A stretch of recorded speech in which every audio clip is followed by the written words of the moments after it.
আসসালামু আলাইকুম। কেমন আছেন সবাই? তো কাঁচা হলুদের গুঁড়ো রেডি করার জন্য সবগুলো কাঁচা হলুদ এখন ধুয়ে ভালো করে পরিষ্কার করে এরপর এরকম গ্রাইন্ডার দিয়ে কুচি করে তারপর ছাদে শুকাতে দিলাম।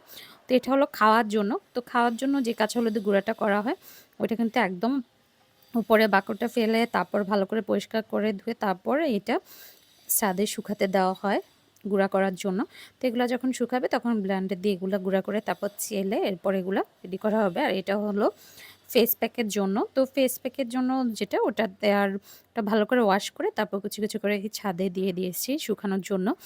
তো আপনারা যারা এই হলুদের গুঁড়া নিতে চান খাওয়ার জন্য এবং ফেস প্যাকে দেওয়ার জন্য বা যারা শুধু হলুদের গুঁড়াও নিতে চান আলাদাভাবে ইউজ করার জন্য তারা চাইলে আমাদের পেজ থেকে নিতে পারবেন এবং অর্গানিক খাঁটি কোনো রকম মেডিসিন ছাড়াই এই হলুদের গুঁড়াগুলো আমাদের কাছে পেয়ে যাবেন। তো যারা অর্ডার করতে চান আমাদের পেজ ইনবক্সে নক